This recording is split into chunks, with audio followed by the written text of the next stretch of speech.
Hi everyone, I'm Kieran Taylor. I'm Martin Welsh. I'm Emma Murison. And we are Those Pension Guys. So as we touched upon in the last podcast, why are we called Those Pension Guys? Well, our clients actually have affectionately known us as Those Pension Guys over the years. When they've been kind enough to refer us to a friend or a family member or a colleague, they've often said, oh, that's Martin and Kieran, those pension guys I told you about. You should go and speak to them. And it's a term that we take quite thoroughly and quite happily, don't we? We do, absolutely. So thank you both for being here with me today again. Again, Emma, your job is to try and keep us on track here and make sure we're covering up all the key points. I know, good luck with that. But what are we discussing today? So today we're going to talk about our decision to go independent, the challenges that were involved with that and where we are now. So I think before we even kind of get into any of that, I think it'll be really important to be quite clear about what appointed representative means and what directly authorised means. Yeah, that's really important, just so you know from the straight from the bat, if you like. So, in the UK, you can be one of two things if you're a financial advisor. You can either be a directly authorised financial advice firm, or you can be an appointed representative through another firm that's directly authorised. So there's many that operate in both ways in the UK.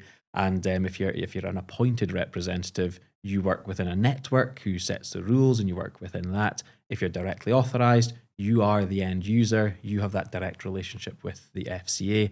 And to be honest, any major company that anyone out there uses for financials in any way possible, it will result in them dealing at the end of the day with a firm that is eventually directly authorised by the Financial Conduct Authority. And that's basically the point, isn't it? So the FCA knows if something were to go askew, who does the buck pass to, basically? Who's liable? Yeah. Who's responsible? Yeah. Yes. And it's probably worth noting on that within the FCA. Would you say it's fair to explain to the layman that the only reason the FCA really exists is to protect consumers, isn't it? That people that would buy or purchase some sort of financial instrument, it's there to make sure that the firm is doing it in the right way. And where advice is being given in our world is given the best advice possible. That's it, exactly. Yeah, and in our last episode, we talked about each of our journey through a network, which you were appointed representatives of. What is the limitations of a network and how is that different to being directly authorised? So that's a really good question. So if you're part of a network, generally you give what is called restricted advice. Now it's kind of in the name. The areas that you can advise on could be restricted, so it won't necessarily be all the areas of financial planning that a client might need. The investment proposition, so the funds that you have or what you might use to build an investment solution, again, that can be restricted, that you're not, I suppose what would be a good layman's term, be whole of market, really. Yeah, they would say whole of market. Yeah, you've got access to everything, or that company, the parent company, the appointed rep, have decided, right, you're only allowed to offer one of these solutions, one that we've predetermined. And even where you down to the financial products that you can, I'll use the word sell, would be restricted, basically. So where the difficulties can lie, and it's not always the case, but it can bring into question, can you always do the right thing for your client because you are restricted? And that's an ethical issue that, to be honest, is debated a lot in our industry. And I would say it's probably worth us putting on the record. Are we saying that all restricted advice is bad? No. I mean, there's a reason that the Financial Conduct Authority allows people to give restricted advice, isn't there? There is, and it depends really on the end, business user, if you like, the person giving the advice or the company, the firm. It depends how much they want, how deep they want to get into things, because being part of an appointed rep who allows you to sell from this basket of goods and this only instead of whole of market, it kind of creates an easier place to run your business because you're not having to maybe do all the compliance and think about the other things. You're left to just do the bit you want to do. Whereas if you go directly authorised, you're then ultimately responsible for anything and everything in your business. So there's a lot more onus on the business, which means a lot more time is spent on that piece instead of the part of just seeing clients. So they're there for a reason, and they're right and wrong for all the businesses for different reasons as well. So I suppose I'll table it to us all then. So why didn't it work for Welsh and Taylor anymore? I think we like too much control and we want to make things better for clients. I think at the end of the day, every decision we've made in the business up to this point and looking forward, it's always about the client. What is the very best for the client? And the minute that something looks like you could do something better, you want to do it. And if something was holding you back or not allowing you to do it, then it just doesn't feel like the right home anymore. And I think that's definitely how we've all felt, haven't we? Yeah. I think, in the last episode, I mentioned that one of the things I loved was that if we saw somewhere an area that we could improve, we would just do it there and then, or as fast as we reasonably could anyway. Yes. And we were always making these improvements, but there kind of comes a point when you're not in total control that you reach a ceiling of how much influence you can have. So being directly authorised gives us complete control over everything, obviously within the FCA's regulations and rules. And that gives us opportunity to, work on the investment proposition now that we've got all these options, not just X, Y, Z that we can choose from. There's so many things. We can pick our own CRM, pick our own technology. Yeah. It gives us a massive opportunity to pick our own charges. Yes. And I would really echo that point. I mean, when we were coming up to Martin and I's career with SGP would have been coming close to 10 years, about 9 and a bit years. And I think it was a healthy time to take stock and think and look at it, the proposition from a client's point of view. And I must admit, I had to sit back and think, is it the best? Is it the best it could be? Does it deliver the best client outcomes? Do I really believe in it anymore? In terms of being an advisor, can I'll use the word again, sell this? Would you put your own investments into it? So yeah, that laid into an interesting point, and I suppose a little bit of a story on that. One of the things with being part of St James Place, but certainly at the time, was that they wanted to try and, I'll use the term reward advisors, reward firms who'd excelled from a business standpoint. And I remember last year we were taken to Gleneagles for a few nights, which obviously was fantastic. I mean, if you've been to Gleneagles, a fantastic place.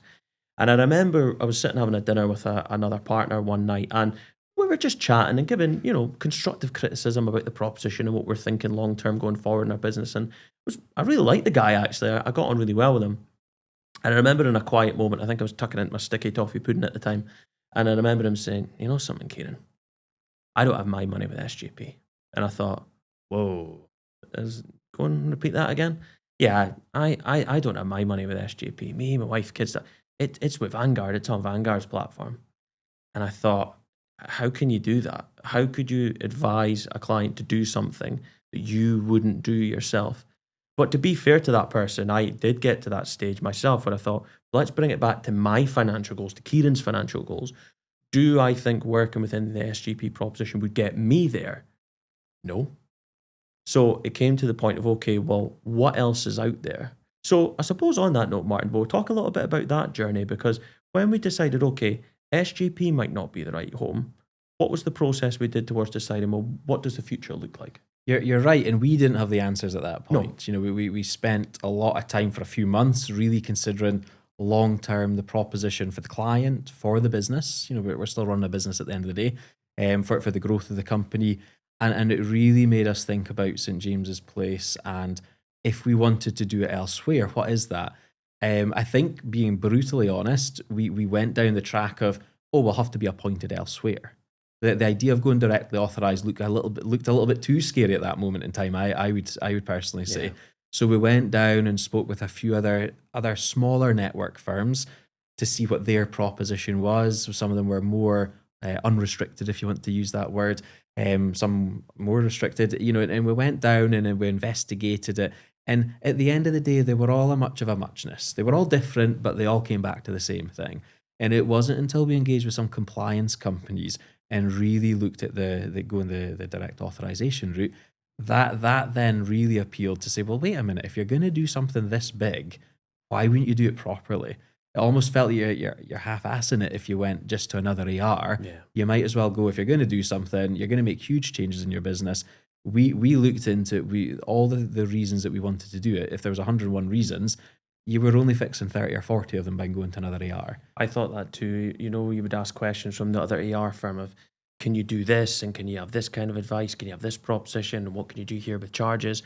You're right. They would do half or a wee bit of it. And in my opinion anyway, who knows our clients better than us? So we know the things that they really value and the things that they would really appreciate. And if you can't deliver what you would want to them in a restricted network, the choice kind of made itself. Well, you have to go independent then. Yeah. If you can really put together what you know is genuinely, tangibly going to help them going forward. For us anyway, independence, I think, was the only route to do that. It was, yeah. And what would you say from your side, Emma, in terms of when we got you involved a little bit in the process? Because am I right in I saying remember. when we first started out, you were just come back from maternity leave, weren't you? I think I had a keeping in touch day on right, my yeah. maternity That's leave. right.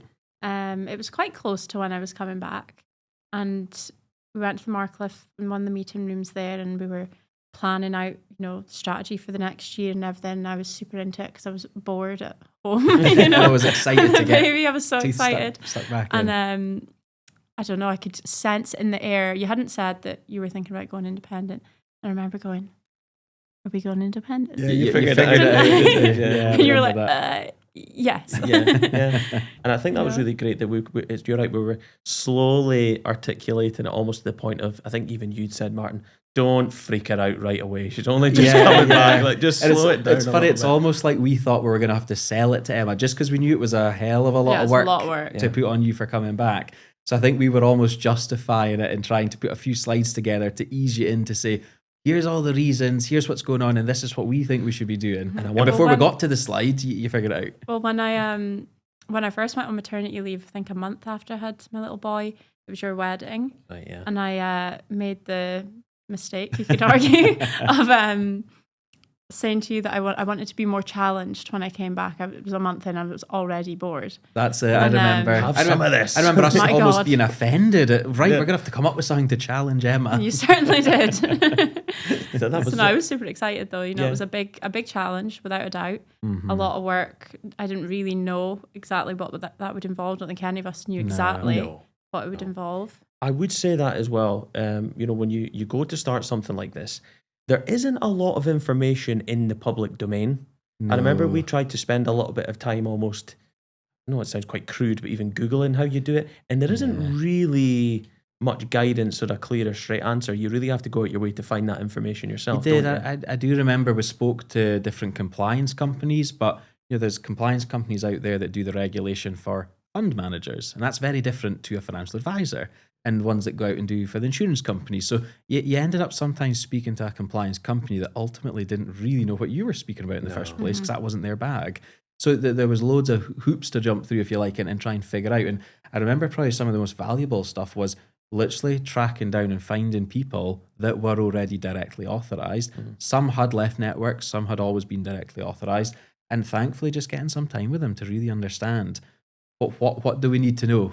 You don't know what you don't know. Yeah. That's exactly it. And it's helpful, I think, when you get people that would give you warts and all, that it's not It's not plain sailing. it's not a cakewalk. No, there are things that you have to do. And I think every, independent advice firm out there would happily admit there's things that they have to do for an FCA reason or compliance reason that they loathe, but that's what you have to do. It's there for a Yes. reason. So it was good, I think, to take that honest answer from people to really feel, yes, 100% is it right for clients, but is it right for us? And I'm really glad to say that we're very quick to identify, Yes, it is. Yeah. And Martin, I know that you're really sort of detail oriented. You'd have done a lot of spreadsheets and stuff to figure out if this is feasible or not.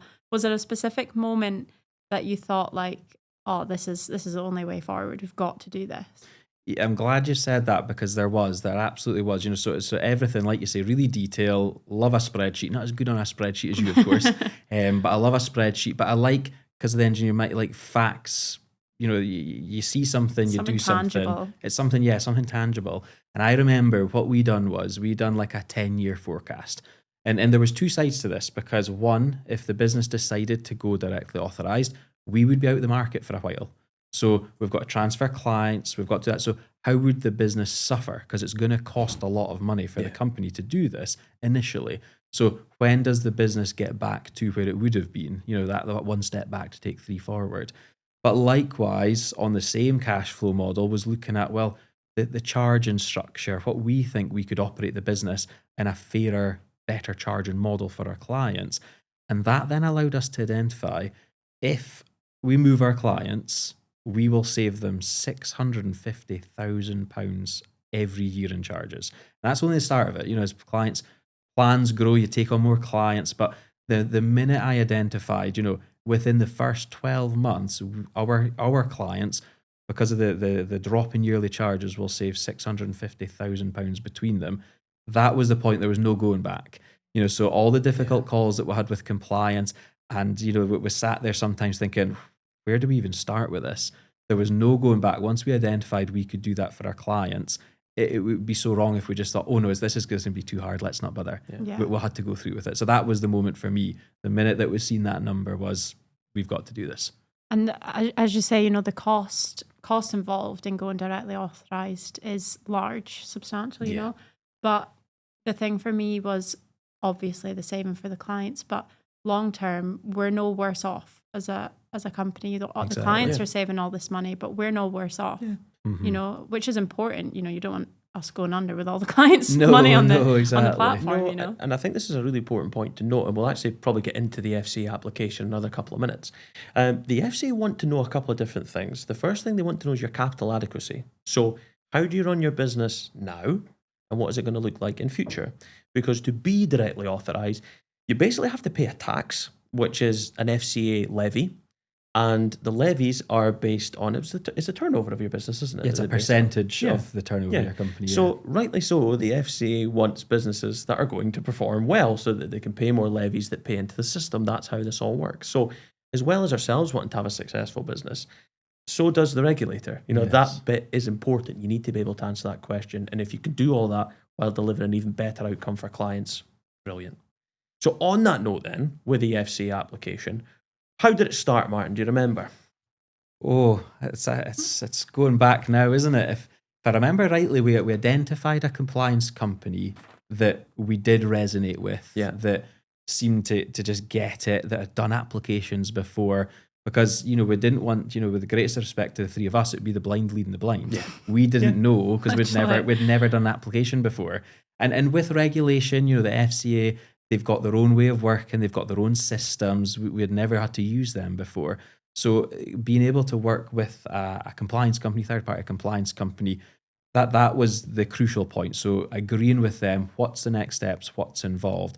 And it even started with me and Kieran had to have a CV. Well, there was no need for us to have a CV for the last decade. I made both your CVs. So I created them, if I remember rightly. So it started, at that point, it was making sure company's house was up to date and correct. So there was some really basic housekeeping to be done. But then there was some really chunky application as well. So business planning, forecasting, projections.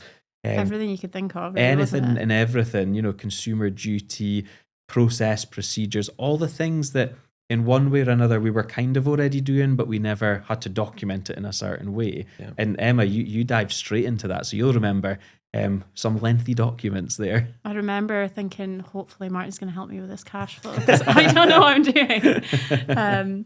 But yeah, no, there was an awful lot involved. I think what was really good about it was, as you say, a lot of these things, or the majority of these things we were already doing, but we've never noticed it or really acknowledged it. We actually do have a strategy in here. It's in our heads, rather than written down. But I think the process of having to think about every little detail to the nth degree allowed us to actually feel like, okay, this is real and this actually is how this is going to look like and how this will fit in, and well, maybe we need to think about that, and get all the pieces starting to come together.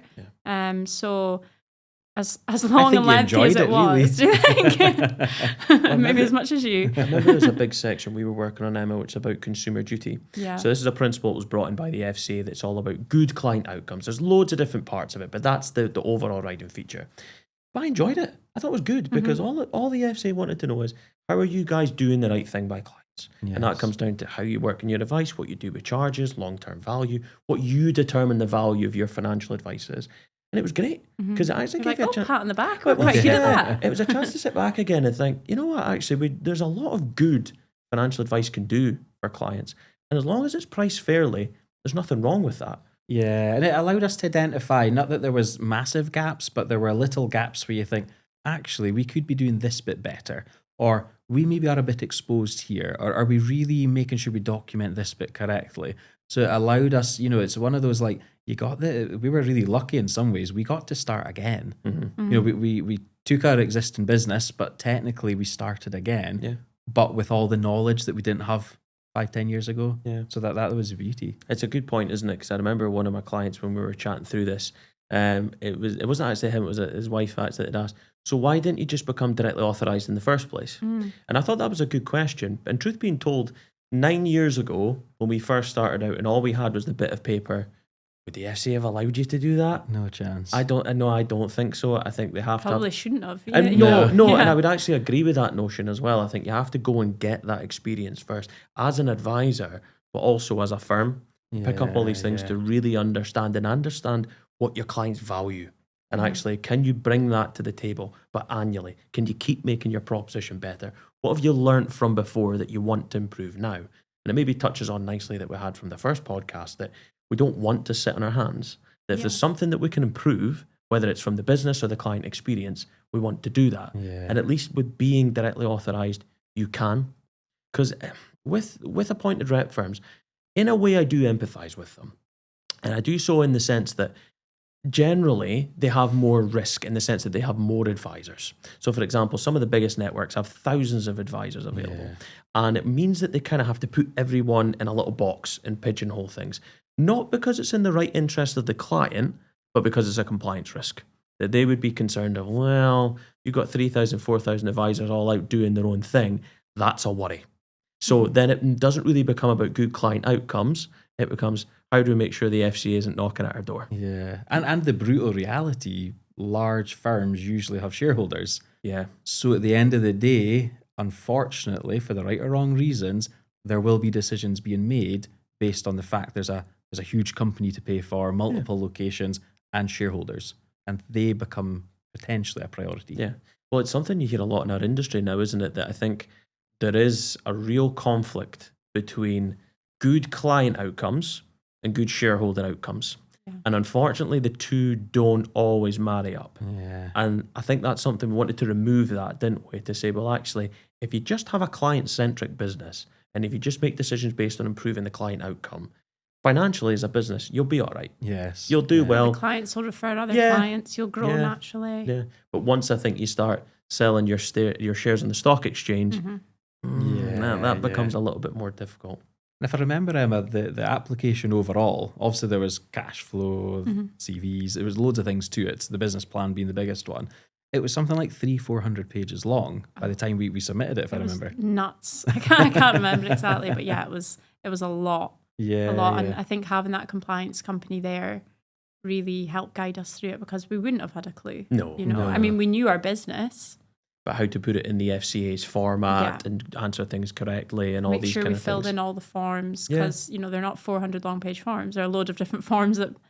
And it sounds silly, but some forms are actually quite difficult to make sure you click on all the right boxes and the drop downs and you answer every specific question, not missing anything. So there was a lot of checks and double checks. And something I'm actually just reflecting on in the moment was I remember hearing from other firms that have gone directly authorised and from the compliance company, we're going to submit this. They take 6 to 12 months. The FCA have committed 6 months for a complete application, 12 months for an incomplete application from the time of you submitting it to you getting an outcome. You're approved or you're not approved, of course, could be the outcome.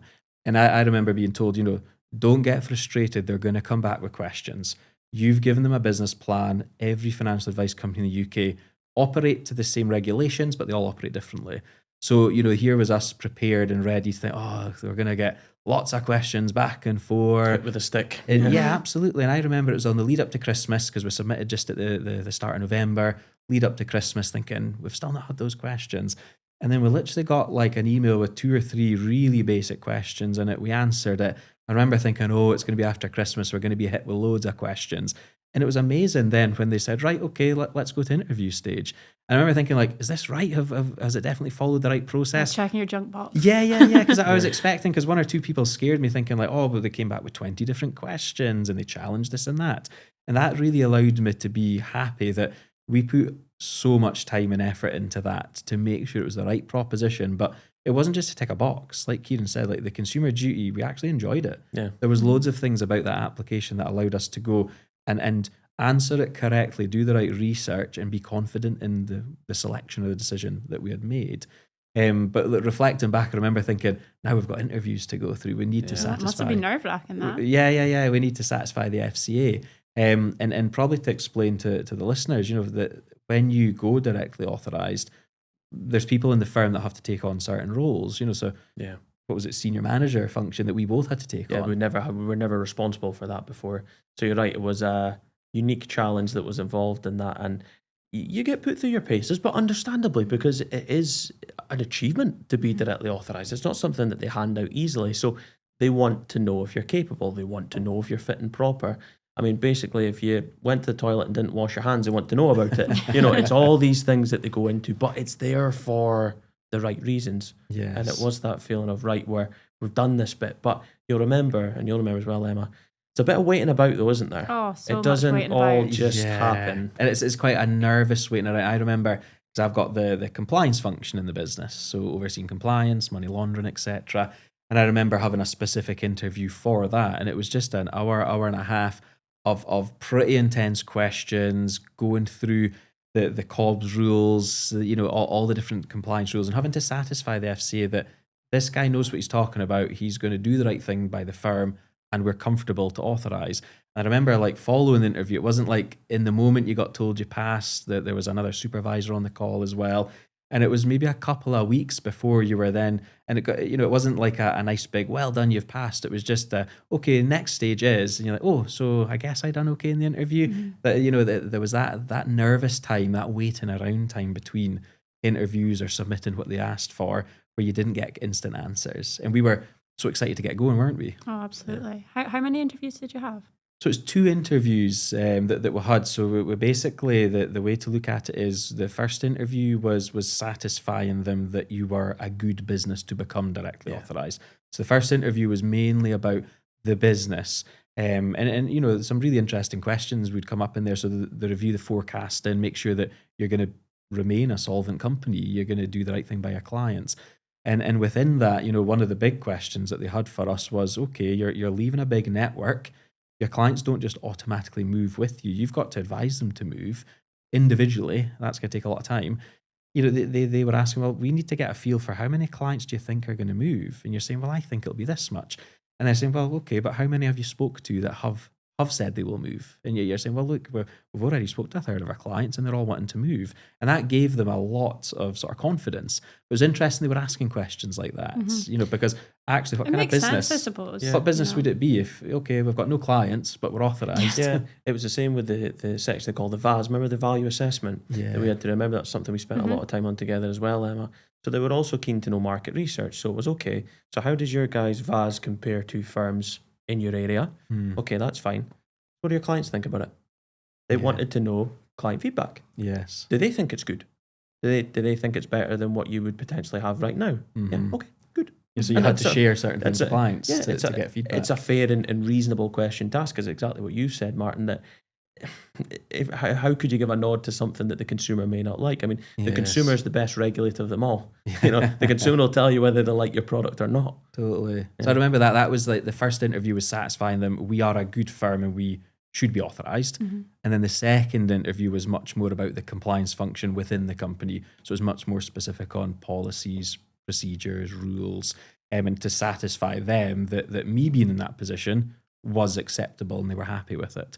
So again, that's the interview that we went through. And that one actually, thankfully, I got a quicker outcome from and a nod from them within a week or so of that one. So there wasn't as much waiting around to know that, right, we've satisfied them. So do you remember then, what was the kind of, I'll call it the beginning of the end, what was the kind of exiting process from letting St James Place know, listen, this isn't for us anymore and we want to move on? That's an interesting one, because obviously I remember it quite well, because if you guys remember, we got the nod from the FCA, I want to say the tail end of the week in the middle of March. That's right. But we were actually fortunate enough that the CEO of St James's Place was due to come to our office on the Monday the following week. So it was a really unfortunate timing in some ways. We didn't know how quick or slow, because that was only month 4 of our application, remember. So, month 4, month 5, we were told it'd be 6 months at least, sort of thing. So we were in a position where the CEO come into our office on the Monday. Yeah. We were open and honest. We did discuss the goods and the downfalls of St James's Place and the pieces that we were maybe not so happy about and would like to see some change around. And it was a really constructive time. We really enjoyed that time and opportunity. But immediately following that, 9 a.m. the next day, the FCA sent in a reference request. I'll always remember that the timing of that couldn't have been made it up. better or worse. I don't know how you best to look at it, but I'll always remember that was the timing, wasn't it? I'll expand on your point though, Martin, because I think we were never as a business afraid to speak our mind. So to explain our relationship with St James's Place, I think it's fair to say that we were in the top 1% of practices in terms of business figures and production, and obviously we came through their academy. So, there was a good relationship between ourselves and management. So we were part of what was called bespoke consultancy, where they wanted to give you a little bit more support within your business to try and help your progression to growth. I was kind enough to be invited to join what was called the CEO Advisory Council. So we would go down to London once a quarter with about 14, 15 other practices to meet with the CEO, Mark Fitzpatrick, to chat all things business. And as you said, Martin, we were honest. We said that here are all the things that we like and appreciate. Here are all the things that we think fundamentally could be needing changed. Here is the issue. And we'll be honest with you, we are considering our future. I mean, we always had a slide, didn't we? At the end of our board meetings that we had with St James's Place, we would always have this slide. And I still remember it to this day. Is SJP the right home for Welsh and Taylor? Yeah, I think it was 18 months. Yeah. We had that as part of our Showed board it every meeting. single time. Yeah. Because we want to be honest. Yeah, I Absolutely. think we're not shy of hiding away from these conversations. I mean, at the end of the day, it's business and people have got to do what they think's best. But yeah, I mean, in terms of timing of handing in the reference request, and it's funny, isn't it, this regulatory process, it's the same as moving job, isn't it? They ask for a reference request, and it is basically just things like, are they who they say they are? Did they work there for that period of time, etc.? But that kicked off perhaps the unpleasantness, let's say. Yes. Certainly did. I think as Emma put it, let's not sugarcoat it. Unfortunately, the reference request goes in. We done the right thing. We notified who we could on the Monday night when we knew that the reference was going in the next day, because the FCA were good enough to give me that little bit of notice. So we did want to reach out and give the heads up where possible. And then just over a week on, unfortunately, it was something we planned for. It's something that unfortunately we did wonder would happen. 28th of March, I remember it very well. The decision by St James's Place was to just disconnect us completely from the systems, and that wasn't a good day. Let's be honest, that wasn't good. We told you earlier in the morning. It was a couple hours. We were called No to emails, a meeting, no weren't we? We got an email on the Thursday night. I think it was Thursday. We were told we had to afternoon? attend a meeting at 8 or 9 a.m. That's that was our right. choice. And it was all very, you kind of know where this is going to go. But it's still a bit of shock, I think, of just kind of how it was done. And I don't think I've ever asked you, Emma, how did you feel when we came through and said, this is what's happened? A mix of feelings, really. Because, as you say, we had not expected it, but we had anticipated that it was a possibility. Yeah. So we were prepared for that. But it's just always shocking to hear that that's actually the case. I think number one concern was...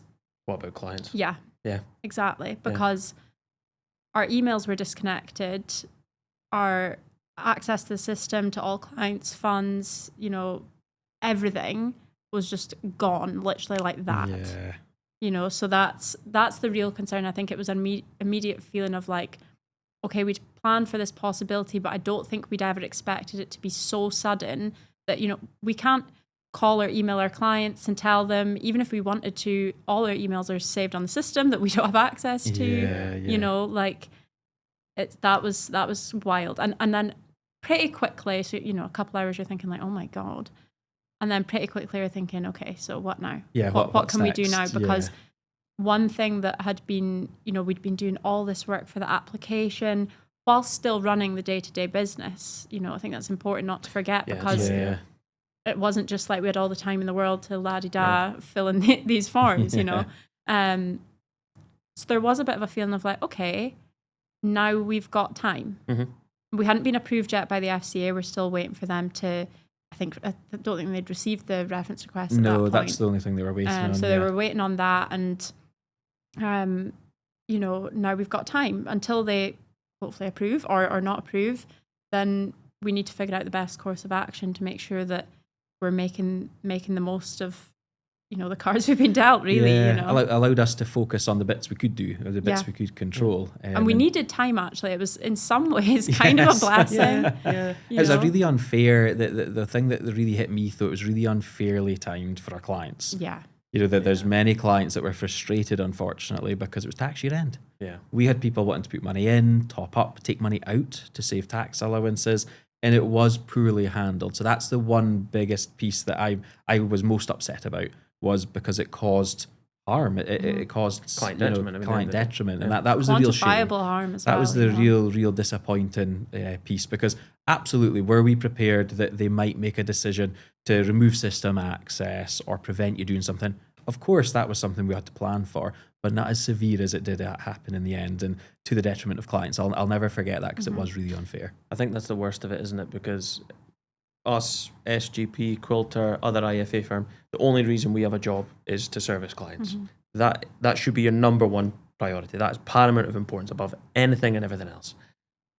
That got sidelined and thrown out the window, and it was the clients that had to deal with the car crash, and that's difficult, because you get in this job to help people, and when that chance is taken away from you, that's a bit I think what was frustrating. upsetting for me is, you know, there were instances that we could see, you know, foreshadow the harm that was going to be caused, and we would let SJP know. We'd be That's like, okay, right, this person, like, this is going to happen need if to you jump on don't. this, You need to jump on this.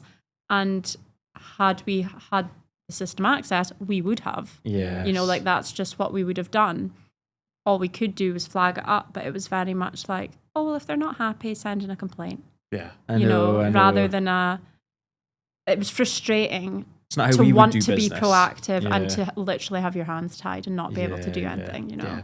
So that probably was the most horrible part of this process, was Definitely. when something was removed from us that we didn't 100% anticipate, and it impacted our clients negatively. That wasn't good.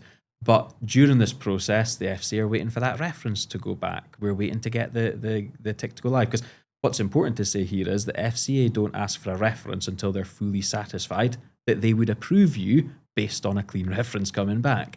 So we were at the point of knowing we're good to go. Yeah. So we were starting to think, right, let's start planning it. We'll serve our notice in April. We'll go live in May. Happy days.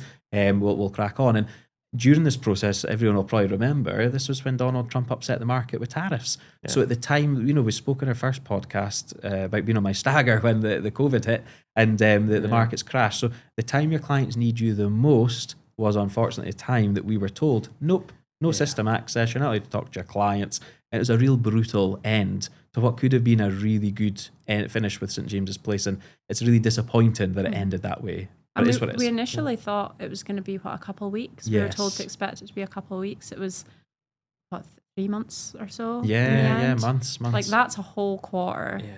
It was, to be out of action. as a business, like any business out there, who can survive a whole quarter when they're not able to do anything for their clients? Yeah. But you get people in your life that support you. I mean, I remember my wife, Renata, to hear about it every night when I came home. But of course, she was concerned as well. And I remember her reminding me, Kieran, you know, you think this is personal. No, it's about money. That's what it comes down to. And there's another one of I could consider a really close friend and a client of mine is that again reminded me, Kieran, business world, mate, higher you climb, the sharper the knives. And if you really believe in something, sometimes you got to fight for it. Sometimes people will put barriers in the way. Sometimes there'll be things that try and stop you. But you have to keep carrying on. You have to go through it because you know that's going to be the right thing. So the motivation of knowing this was going to be so much better for our clients, so much better for us, for us to go back to enjoying the job again, because that feeling I had of disillusionment with SGP and the proposition, it's hard going into meetings. It's hard going in every day, but knowing that was going to get better. I think certainly for me anyway, that's what saw me through it. And I think when that was, that stage, those 3 months was probably, definitely the lowest point. But there was that feeling, and you're just sitting around waiting really for the FCA to approve you. And there's a feeling of like, this has to happen. Like we need to be approved. Yeah. And obviously, as we spoke about, the compliance company we'd engaged, we're doing a great job, helping us through that and guiding us, but it's still the unknown, isn't it? So we had to engage lawyers as well, to make sure, because it is a minefield. None of us have ever done this before. Yeah. And, you don't want to go down a legal action route at all, but you also want to make sure that you are protecting yourself. Yes. That's the number one thing, and your clients. You know, I'll always remember that as well as a great business mentor of mine, who's a client of mine as well. And he said, listen, Kieran, you're in business long enough, you're going to need to engage a lawyer at some point. That's just the way it goes. And that was our experience, I suppose. It was. And, you know, the way you see it, hey, commercial disputes, whatever, you know, what did SJP get the most unhappy about? That we told our clients we were planning to leave. Yeah. And we wanted to do something better for them. The very thing that I told the FCA in the interview when they asked, do your clients know and will they be coming with you? That formed part of the business plan, part of the approvals.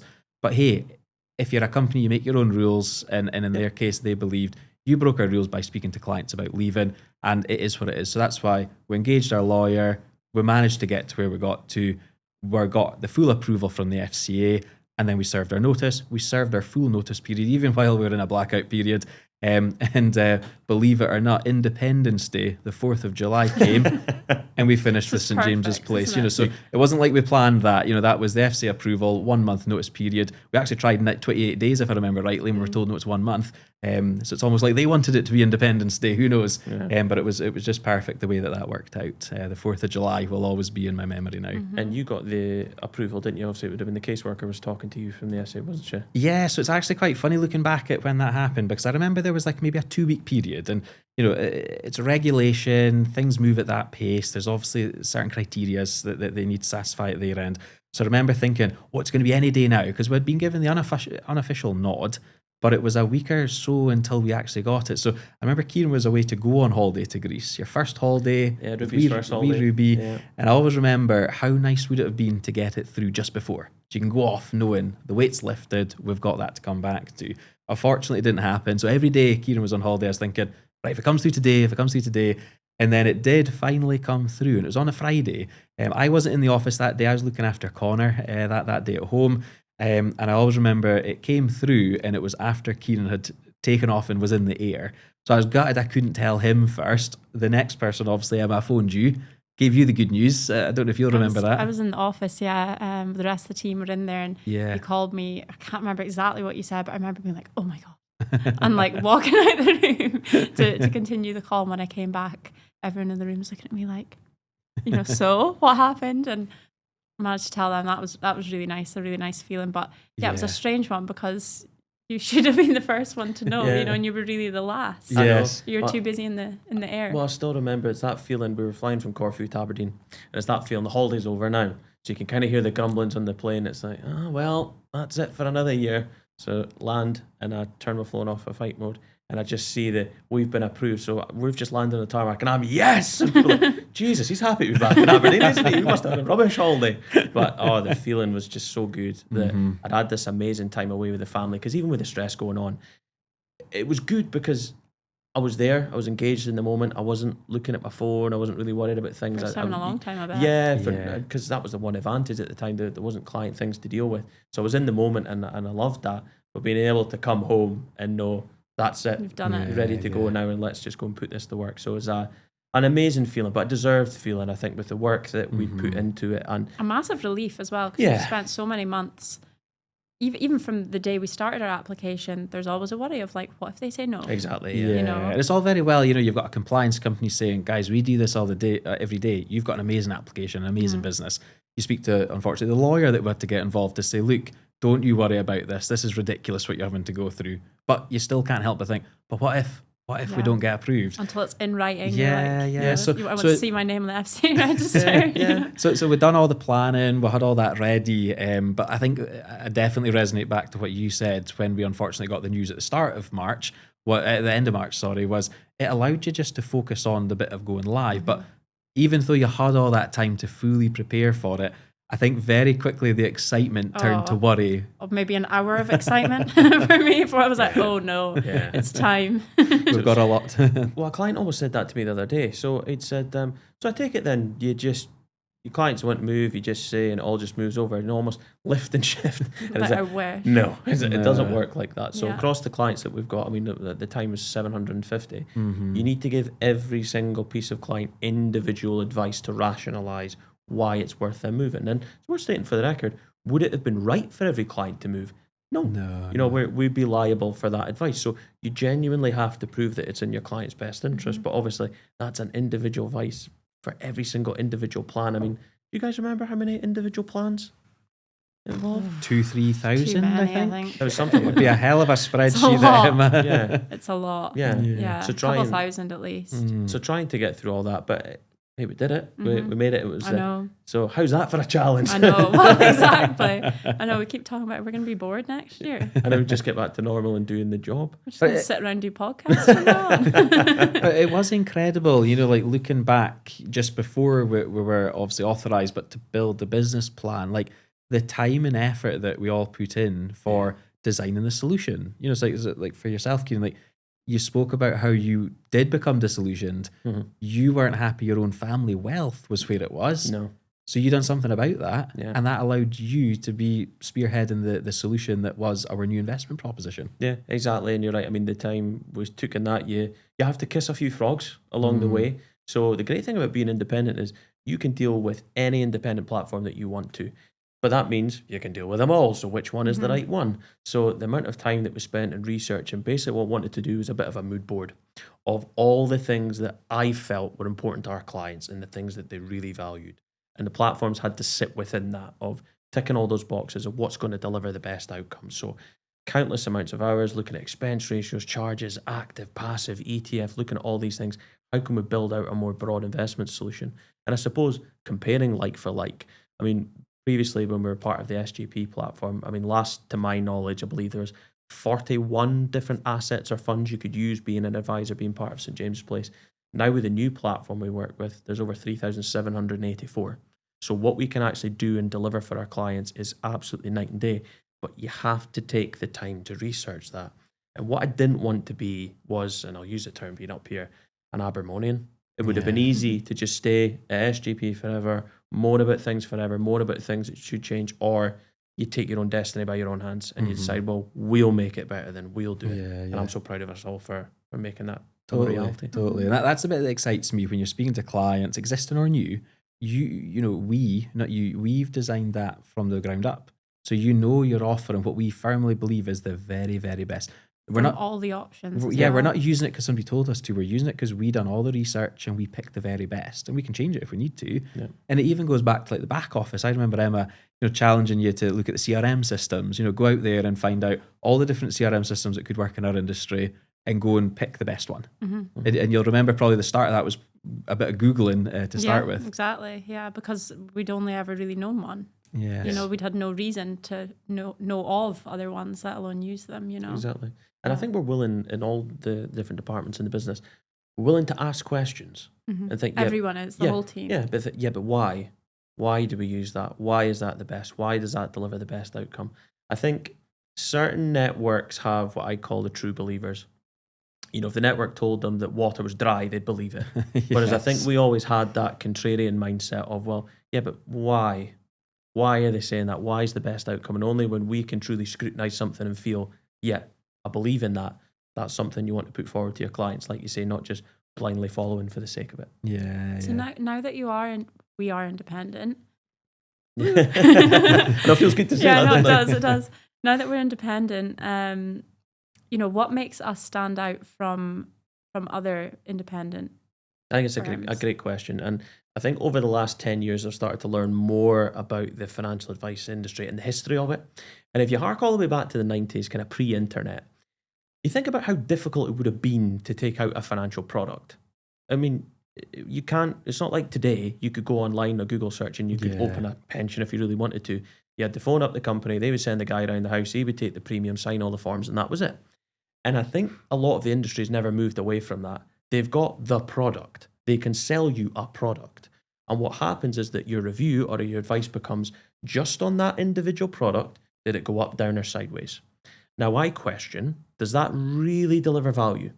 Or the way the Welsh and Taylor way of thinking about it is, let's actually start with the end in mind. What do you want to achieve with your money and why? And really understand the why. That's the bit for me that's fascinating with clients, is that you could ask 3 different people what they want to achieve or what's good to them, wildly different. But what we actually do is build a plan based around them. We don't think about the product first, think about the client first. And then think, okay, well, what do we need to do out the back of that? Now, financial products, financial instruments, they are the tools and they are important, but it shouldn't be the end all be all. Proper lifestyle financial plan of understanding what do you want to achieve with your money and how do we get you there. I think Yeah. that's the big And difference. I think we need to give a lot of kudos to our clients who actually make the effort to engage, Yes. because that doesn't work if it's not a proper relationship. It's it has to be. You're so right. And I think, again, lesson learned, it's a really good point, Em. I'm glad you brought that up, that there were some clients when we were part of SGP that think they did just see us as a product provider maybe. Mhm. And when you wanted to do the proper lifestyle plan, that real in-depth, there just wasn't that feel to engage. It was kind of a, yeah, but well, whatever, I've got this, just tell me. I just want to see it go up all the time. Yeah. And if, everybody does, don't get me wrong, but the way you should really be thinking about your finances, what do I want to achieve first and how do I get there, rather than just seeing one thing in isolation. Yeah, and I like that. And it's also, answering your question, what makes us different is, the service side as well. Like, so of course we want to give the right advice to clients, proper holistic planning, but then you look at, how's that delivered? A team of highly qualified advisors that genuinely do care so much and put so much effort into it. A team of back office team that are amazing, that are always on the front foot with clients. They'll always get back to clients as quickly as they possibly can. If something needs to be done, they'll jump on it as soon as they can. That Amazon culture that we've embedded in the business of everything's urgent, everything needs to move quickly for clients. And the proof was in the pudding, if you like. Vouched for. We were awarded the top rated financial advice company in Aberdeen with the most 5-star reviews out of any financial advice company in Aberdeen. Yeah. That was humbling. So 245-star reviews, and it's actually a massive thank you to our clients as well, because our clients moved with us. They believed that it wasn't easy. Like, we had to give individual advice to our clients to transfer plans from one provider to another. But what did that look like on a grand scale? Hundreds of clients, thousands of plans, hundreds of a piece of advice. But actually, like, really broad terms, 99% of our clients ended up paying a lot less in charges, if not 100%. You're always scared to say 100% I know. for anything. But the majority of our clients increased the diversification of their portfolio 5-fold, and they decreased their charges. And to be able to go to your loyal, amazing clients that trust you to say, we're going to make it even better, was amazing. And I remember the feeling of, within weeks of us getting authorised, just so many meetings, so many calls, and money moving. You're talking millions and millions of pounds a day moving over so quickly. And it's amazing. It's lovely to just be back in control for our clients, isn't it? There was actually some clients that I was working with on this that, listen, not all the conversations were easy. Understandably, it's a big decision for clients as well, and they wanted to know the details. And it was a couple, we had 3 meetings that's up the road. They're lovely people, but they really, really wanted to know the details. And they'd said to me the third time, when it, crunch time, decision time, what do you want to do? And I remember them saying, the technicals and everything you gave us, that was great, Kieran. You know the difference we've seen? The passion when you're speaking about this now. Oh, Like, that's it can so feel nice. like, wow, Yeah. you really believe in this. And they could see the journey that we'd been on as well, and said it was captivating that you really, really believe in this. So actually, yep, we're on the bus and we're not getting off. Let's go for it. So it was amazing for clients to, they can see that, they can feel, geez, you really, really believe in this. So actually, this is the bus I want to go on. It's even in the office, isn't it? Just the buzz. Like, let's be honest, it's a hell of a lot of work. The It's workload crazy. we're seeing, the amount of clients we're used to seeing over a 12-month period spread out through the year, we're seeing a 2-month period. Well, it's like we're doing every transfer we've ever done. Yeah, In the again. space of a few months, that we've done over 5, maybe even 8 years if you include before. So it's intense. It's amazing the work that everyone in the company's been putting into this, because the progress that we're seeing day on day, week on week, it's just so inspiring, and definitely getting back up in the morning with a massive spring in the step. Just so excited to be helping our clients again. Hitting And big targets. huge targets. That's a cool feeling. Yeah. I think that's what motivates us as well, isn't it? There's no doubt about that. Again, would we sit on our hands and kick back? No, I just don't think that's the way we do things. It's not what motivates us. It's quite funny to think, though, we've been through so much, we've achieved so much, but it just feels like you're getting started again. Yeah. There's so much more for us to now work on and deliver to our clients. So I think I know the answer to this question, but my last question I'll ask you both, going all the way back to the start, would you do it again? I'd love to do it again, and I'd do it right the way that now that I know everything. With the power of hindsight. With the power of hindsight. I was saying that to Martin the other day. Yeah. I would love to just go back and, now that I know everything, do it a certain way so it'd be a lot easier right now. Yeah. But I do it every day of the week. It's obviously the right thing for the clients and the business too. Good. Without a doubt. What about you, Martin? Absolutely. There's so many things we did learn along the way that we could have done in a better way for our own selves to make life easier and quicker. Being brutally honest, I would have handed our notice in before St James's Place, got a reference request, so that could have just went a lot smoother, unfortunately. Yeah. But what's the one thing that you'd maybe do different? You know what? 'Cause I know you would do it again. I would do it again. I think I would try and get some more research from people who've done it before, but it's hard. I mean, we really did knock on a few doors, and as I've said before, there isn't much information about this in the public domain. It's hard to know what to do, but I think everyone's so different. Yeah, and people work for different networks. It might be different. It's and hard. You can exit things differently, and there's always semantics and other parts that are involved in it. So I think we maybe spend a little bit more time maybe trying to engage with people that have done it before. But I appreciate people are busy. You could be contacting you. You don't know them from Adam. They don't know you. So it can be a little bit difficult, but 100%. You don't have to do it again. The good news is once you've done it, you've done it. And that's it. Looking at us as a business, depending on what's ahead of us, it probably will always remain the biggest project, definitely. the biggest thing we've ever done in our company. Yeah. So it will never be as such an impactful, large decision to make and undertake again. Yeah. And I think what I'm really proud is that we can say that although it was a difficult exit from SGP, I'm big enough and thankful enough to say thank you to SGP for giving us that start in that academy. Because to be fair, there wasn't an IFA program or an independent program that was available at that time to get you trained up. I'm thankful of that.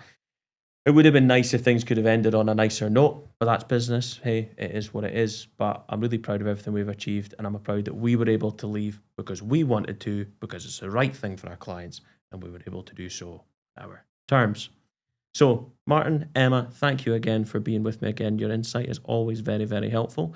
And we will be back with another episode again soon. But obviously, we're very keen to know, what would you like us to talk about? Is there any specific areas about financial planning, financial advice, or even just managing your personal finances that you would like us to cover? We would be more than happy to do so. So feel free to get in touch with us on LinkedIn or on the website, which is welshandtaylorwealth.co.uk. Thanks very much, and we will see you again next time.